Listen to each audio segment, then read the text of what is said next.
বসন্তের হয়েছে আগমন, ঋতুতে এসেছে পরিবর্তন। আর আমাদের দেশ হচ্ছে ষড় ঋতুর দেশ, আর আমাদের কৃষি নির্ভর করে এই ঋতুগুলোর উপর। সুপ্রিয় দর্শক, কেমন আছেন আপনারা? আশা করি খুবই ভালো আছেন। আমন্ত্রণ জানাচ্ছি আপনাদেরকে এটিএন বাংলার কৃষি বিষয়ক অনুষ্ঠান মাটির সুবাসে। আর বরাবরের মতো আপনাদের সঙ্গে আছি আমি কৃষিবিদ সাব্বির সজীব। দর্শক, আপনারা জানেন মাটির সুবাসের প্রতি পর্বে হাজির হই কৃষির নানামুখী বিষয় নিয়ে। তারই ধারাবাহিকতায় আজ আপনাদের সামনে এসেছি মানিকগঞ্জের শিবালয়ে পেঁয়াজ চাষিদের সুখ দুঃখের গল্প নিয়ে। আমরা জানি বাংলাদেশের বিভিন্ন প্রান্তে এখন পেঁয়াজ চাষ হচ্ছে, এবং বিশেষ করে বেশ কিছুদিন আগে পেঁয়াজের যে এত বেশি দাম বেড়ে গেল এবং ভারত থেকে পেঁয়াজ আসা বন্ধ হয়ে গিয়েছিল, সে কারণে কিন্তু এবারে আমাদের চাষিরা কিন্তু অনেক পেঁয়াজ আবাদ করেছেন। তবে যেটি সবচাইতে দুর্ভাগ্যের বিষয় সেটি হচ্ছে চাষিরা পেঁয়াজের দাম পাচ্ছেন না। তো আজকের পর্বে আমরা চেষ্টা করব চাষিদের গল্প আপনাদের সামনে তুলে ধরতে। বিশেষ করে মানিকগঞ্জের শিবালয়ের এই পেঁয়াজ রাজ্যের গল্প থাকছে আজকের পর্বে। চলুন তাহলে চলে যাই আজকের অনুষ্ঠানের মূল আয়োজনে।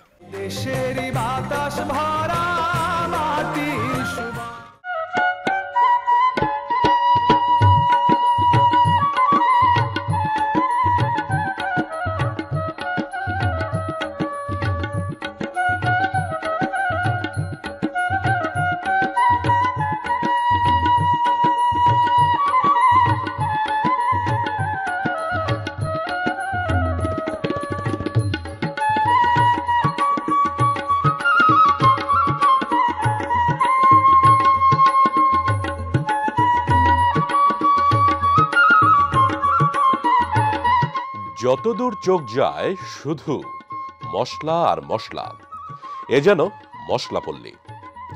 কি নেই সেখানে? সরিষা, পেঁয়াজ, রসুন, ধনিয়া, আরো কত কি। তবে একে পেঁয়াজের রাজ্য বললে ভুল হবে না। বলছিলাম মানিকগঞ্জের শিবালয়ের কথা। পেঁয়াজ একটি গুরুত্বপূর্ণ অর্থকরী ফসল। মশলা ও সবজি হিসেবে ব্যবহার করা হয় এই পেঁয়াজ।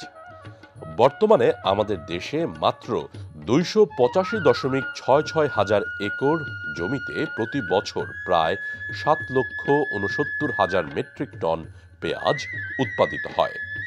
পৃথিবীর প্রায় সর্বত্রই পেঁয়াজের চাষ দেখা যায়।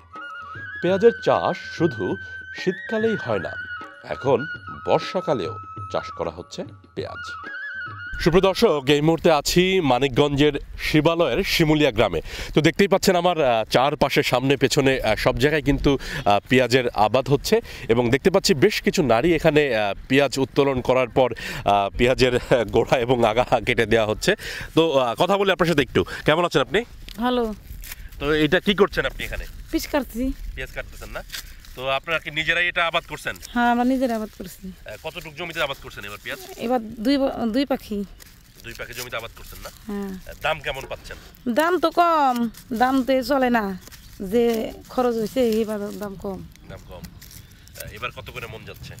এই কতদিন 900 বেচছে, কতদিন 1000 বেচছে, এবার প্রতিদিন এলো 840 বেচছিল, তার আগের দিন 860 বেচছে, এরকম, এর বেশি না। হ্যাঁ।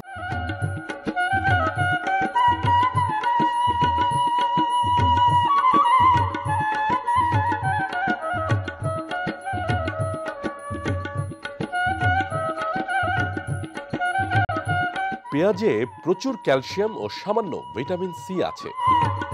ইদানিং অনেক তরুণ যুবকরা চলে আসছেন এই কৃষি কাজে।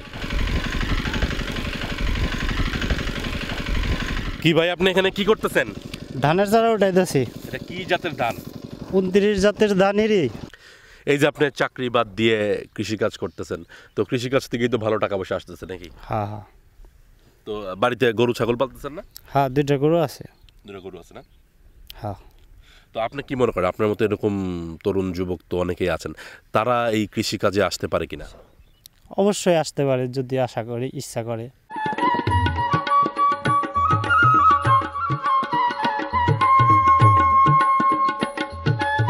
তরকারিতে মশলা হিসেবে ব্যবহার ছাড়াও বিভিন্ন মুখরোচক খাবার তৈরিতে পেঁয়াজের ব্যবহার রয়েছে। পেঁয়াজ চাষের জন্য সাধারণত উর্বর বেলে দোআঁশ মাটি প্রয়োজন।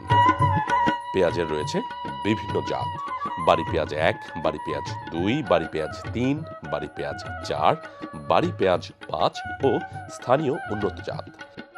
এখন এখানে এই অঞ্চলে যে পেঁয়াজগুলো দেখতে পাচ্ছেন এগুলো বেশিরভাগই তাহিরপুরি জাতের। মানিকগঞ্জের শিবালয় উপজেলার উপজেলা কৃষি কর্মকর্তা চমৎকারভাবে কৃষকদের মাঝে প্রায় সময়ই বিভিন্ন ধরনের পরামর্শ দিয়ে যান। আমরা যারা উপস্থিত আছি এই জিনিসটা আমরা চেষ্টা করব যেন আমরা পরবর্তীতে। আচ্ছা ভাই, একটু কথা বলি, কি করছেন আপনারা এখানে? আমরা হচ্ছে যে এই যে আমাদের যে এখানকার যে শিবালয় উপজেলা শিমুলিয়া ইউনিয়নে শিমুলিয়া গ্রামের যে কৃষকরা আছে এই চকে আমরা আসছি। এখানে আমরা কৃষকরা আপনারা খেয়াল করে দেখছেন কিনা এই মাঠে প্রচুর পেঁয়াজ হচ্ছে, এখানে শাখা পেঁয়াজ হচ্ছে, আমরা হালি পেঁয়াজ হচ্ছে। এগুলো কি শাখা পেঁয়াজ না, বা মূল কাটা পেঁয়াজ বা এটা হচ্ছে শাখা পেঁয়াজ বা মুড়ি কাটা পেঁয়াজ বলে। আর যেটা এখন আমরা মাঠে আছে এটা হচ্ছে আমরা বলি হালি পেঁয়াজ, যেটা আরও মাস দেড় সময় লাগবে। তো এখন আমরা যেটা এখন যেহেতু আমার শাখা পেঁয়াজে এই মুহূর্তে কোনো স্প্রে বা কোনো রকম বিষ দিয়ে আমাদের আসলে কোনো কাজ হবে না। তো এখন আমার দরকার হচ্ছে যে এটাকে সংগ্রহ করা এবং সংরক্ষণ করা, কারণ আমার যেহেতু বাজারে একটা বাজারজাত করছে, হ্যাঁ বাজারজাতটা বিষয়টা। এখন আমরা যদি বাজারজাতটা যদি ঠিক মতো করতে পারি, দেখা যায় যে তুলনামূলক বাজারে যে দামটা আছে তার থেকে কিন্তু একটু ভালো দামে আমরা বিক্রি করতে পারবো। আচ্ছা, আমরা একটু মাঝখানে বলি দর্শকদের উদ্দেশ্যে। দর্শক, আমরা কিন্তু কথা বলছি এই মুহূর্তে এই অত্র এলাকার উপজেলা কৃষি অফিসার তার সাথে। তো আপনার নামটা যেন কি? মোহাম্মদ রিয়াজুর রহমান। তো রিয়াজ ভাই, এই তো শুনলাম আপনার কি আলাপ আলোচনা শেষ মোটামুটি? তো আমরা একটু অন্য আলাপ করি, সেটা হচ্ছে এই অঞ্চলে আমরা তো জানি যে পেঁয়াজ খুব ভালো উৎপাদন হয়।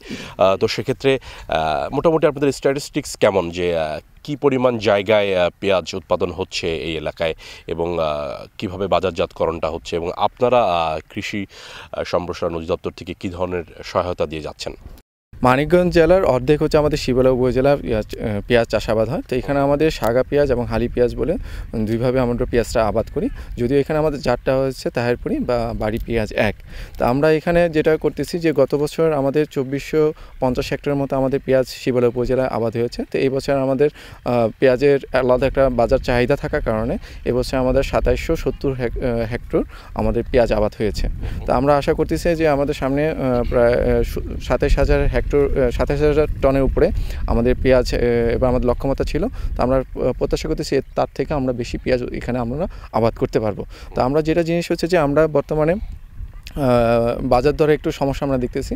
তো আমরা চাচ্ছি যে এই পেঁয়াজটাকে তারা যেন সংরক্ষণ করতে পারেন। তো সংরক্ষণ করলে যেটা সুবিধা হচ্ছে যে পরবর্তীতে একটু বেশি দামে বিক্রি করা যায় বা বাজারটা আমরা ধরতে পারবো। তো সেক্ষেত্রে আমরা ইতিমধ্যে আমরা একটু প্রশিক্ষণ বা একটু টেকনোলজিক্যাল সাপোর্ট দেওয়ার চেষ্টা করতেছি, যেটা হচ্ছে যে পেঁয়াজটাকে কীভাবে সংরক্ষণ করা যায়। তো আমরা সামনেই আমাদের প্রোগ্রাম আছে যেখানে আমরা কৃষকদেরকে ঘরের মধ্যে কীভাবে আমরা পেঁয়াজটা সংরক্ষণ করতে পারবো দীর্ঘমেয়াদী এবং দেশীয় প্রযুক্তি।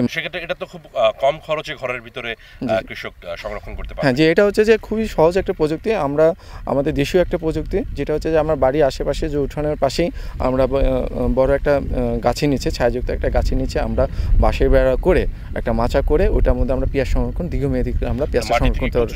একটু উঁচু জায়গায়, শীতল জায়গায়।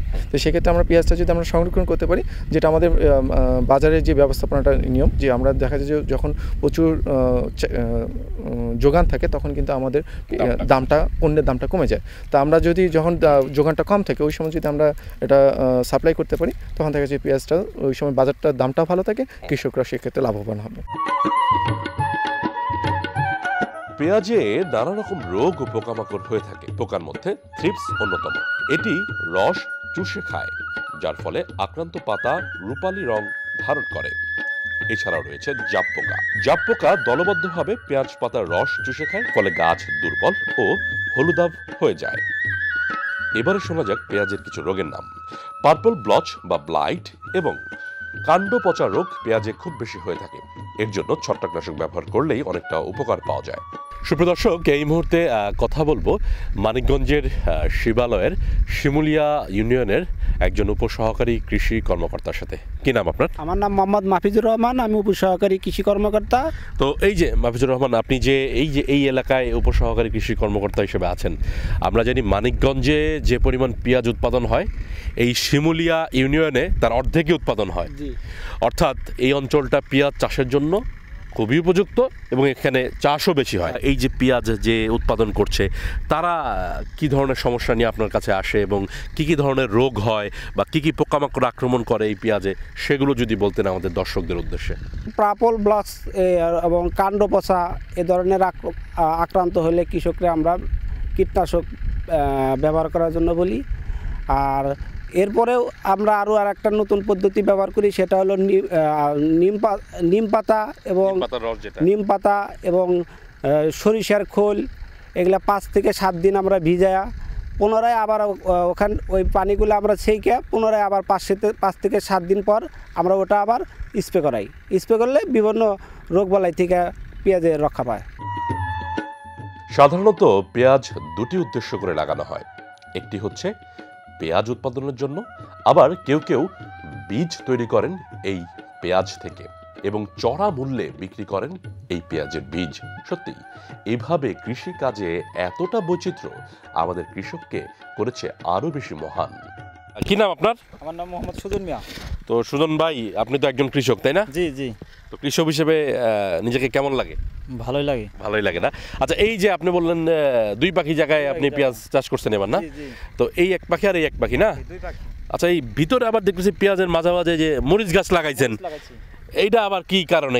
এটা হলো আপনার এই পেঁয়াজটা বুনছি তার সাথে সাথে আবার এই মরিচটা বুনে দিছি। মরিচটা বুনছি এই পেঁয়াজ উঠায় পরে আবার জোগাল টোগাল কইরা দিমু সারটার দিয়ে, তারপরে মরিচ তোলা শুরু করব। মানে এই পেঁয়াজ থাকতে থাকতে মরিচ বড় হয়ে গেল, মরিচ গাছ বড় হয়ে যাবে ওই সাথে সাথে। কদিন পরে আবার একটা সেচ দিমু, সার দিয়ে সেচ দিমু, তাই আস্তে আস্তে বড় হয়ে যাবে, আবার বড় সুন্দর করে ফল চলে আসবে। জায়গাটার মানে একদম পরিপূর্ণ ব্যবহার করা। জি জি জি জি। তো এইভাবে মরিচ আর পেঁয়াজ একসাথে এই বুদ্ধিটা কই পাইলেন? বুদ্ধি কৃষি অফিসাররা বললো, তারপরে অফিসতে এসে বলে স্যাররা, আমরা যাই। তারপরেও আমাদের দেশে কৃষকরা বুনতেছে, এইটি করতেছে, এই আর কি। আর একজনের দেখা দেখি ই করতেছি। তো পেঁয়াজ 2 পাখি এবার আবাদ করছেন, গতবার কতটুকু করছিলেন? গতবারও করছিলাম 2 পাখি। জি। গতবার লাভ কেমন হয়েছিল? গতবার লাভের মধ্যে পয়লা চোটে কিছু টাকা পাওয়া গেছে, 2500 টাকা গেছে, পরে তো 1200 টাকা গেছে, পরে বেশি টাকা আগে নাই। এই পয়লা কি বিক্রি শুরু করছেন? না, এবার তো হালি বীজ শুরু হয় নাই, মানে শাগা বিক্রি করছি। জি, হালি বীজ তো আরো দেরি আছে, 2 মাস তো লাগবেই। তো এই যে পেঁয়াজের যদি লোকসানও হয়, মরিচ দিয়ে তো খানিকটা পুষিয়ে যাবে, না?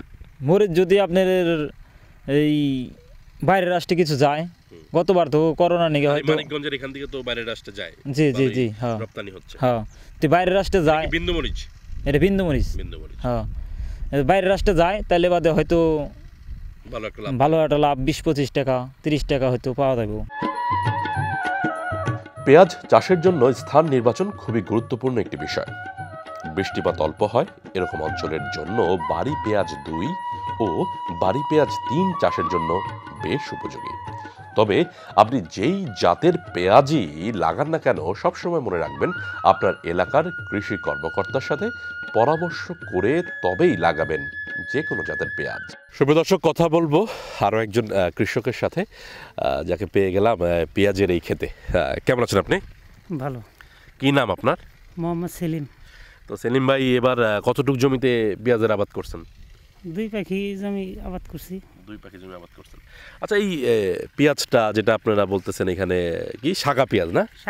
শাগা পেঁয়াজ বা মুড়িকাটা বা মূলকাটা, এক জায়গায় এক নামে ডাকে।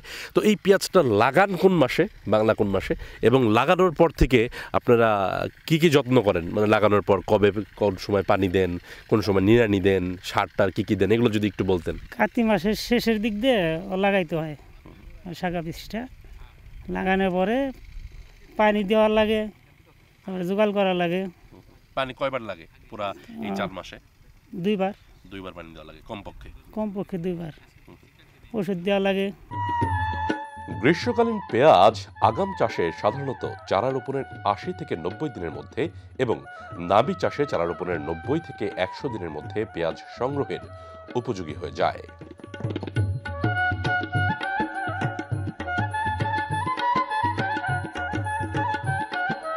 কি ভাই আপনি কি করতেছেন এই জায়গায়?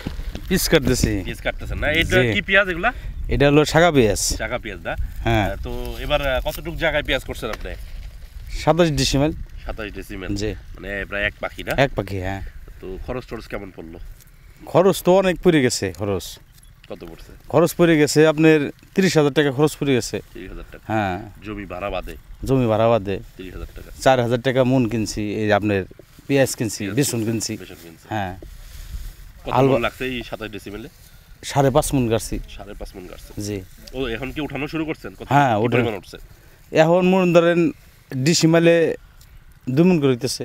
ডেসিমেলে 2 মণ। হ্যাঁ। তাহলে আপনি পাবেন প্রায় 54 মণের মতো। হ্যাঁ। কত করে মণ বিক্রি করতেছেন? 800। 800। তাহলে 54 মণ হইলে তো আপনার মোটামুটি কত 45,000 44,000 এরকম টাকা আসবে না? হুম। তাহলে আপনার 4 মাসে লাভটা হইতেছে কত?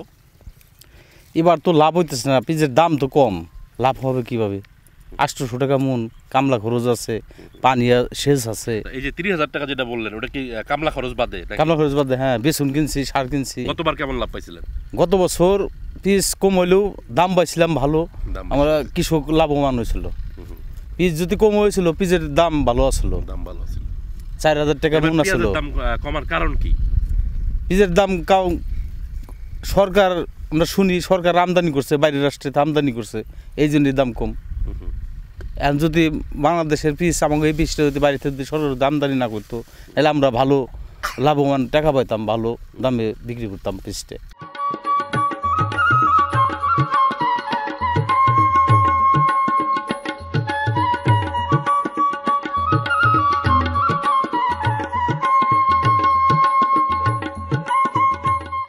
নদীমাতৃক দেশ আমাদের এই বাংলাদেশ। নদী বিধৌত অঞ্চল হচ্ছে আমাদের বেশিরভাগ এলাকা। বন্যার সময় প্রচুর পরিমাণে পলিমাটি আসে মানিকগঞ্জের এ সকল অঞ্চলে, যার ফলে এর মাটি খুবই উর্বর। দর্শক, উঠাচ্ছিলাম পেঁয়াজ। আমরা জানি যে কৃষক অনেক কষ্ট করেন মাঠে, যদিও এভাবে দেখতে পাচ্ছেন যে কৃষক এই সময় অর্থাৎ বিকালের খানিকটা আগে এখনও রৌদ্র রয়েছে এবং কষ্ট করে যাচ্ছেন কৃষক। কী নাম আপনার ভাই? মান্নান। মানান ভাই, এই যে পেঁয়াজ উঠাচ্ছেন, এটা কি পেঁয়াজ? শাখা পেঁয়াজ। শাখা পেঁয়াজ না? তো এবার কতটুকু জায়গায় পেঁয়াজ আবাদ করছেন? 3 পাখি। 3 পাখি জায়গায়। কেমন খরচ পড়ছে? খরচ পড়ছে মেলা। কত কি পরিমাণ, কয় টাকা লাগছে? খরচাপাতি দিয়ে মানে শ্বাস শুরুতে পারে লাখ টাকা পিস বেসন কিনে লাখ টাকা বেরিয়েছে। লাখ টাকা বেরিয়ে গেছে। লাখ টাকা বেরিয়েছে। উঠবে কয় টাকা আশা করছেন? উঠবে খুব 60-70-80,000 টাকা। মানে লাভ হবে? লাভ হবে না, লস। মানে 1 লাখ টাকা খরচ করে 60,000-70,000 টাকা উঠবে? উঠবো। 30,000 টাকা লস হইব। তাহলে এই পেঁয়াজ করতেছেন কেন? তো দাম তো এই বেসনের দাম বেশি গেছে। বেসনের দাম বেশি গেছে। 6,000-7,000 বাজারের মূল্যটা ঠিক মতো পাচ্ছেন না। মাছ পাইছেন 700-800-600 এতে বেচা হইছে।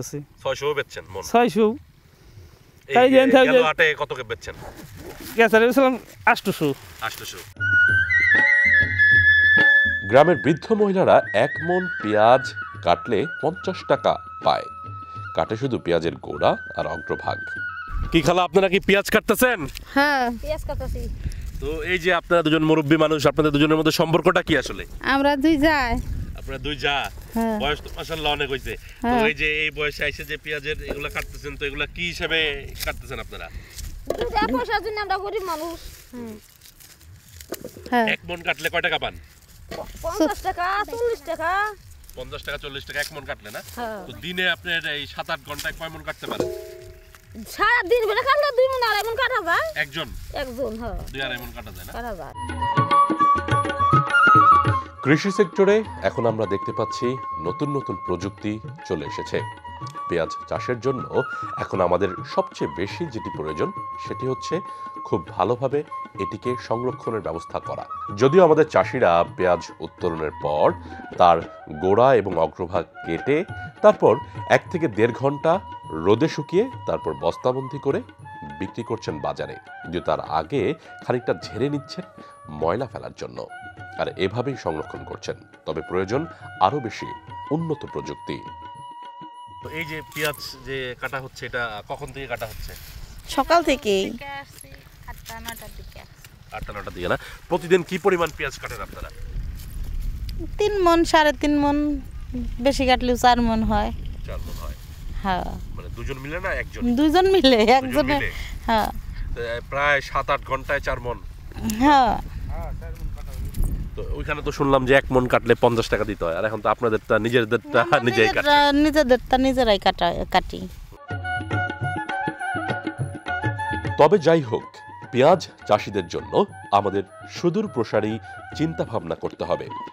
বীজ কোম্পানিগুলো এখন বীজ বিক্রিতে যথেষ্ট গোলমাল করছে, তাদের জাতের কোনো ঠিক ঠিকানা থাকছে না, অর্থাৎ কৃষক আশানুরূপ উৎপাদন পাচ্ছে না। সরকারেরই উচিত পেঁয়াজ এর বীজের দাম নিয়ন্ত্রণে এনে চাষিদের উপকার করা।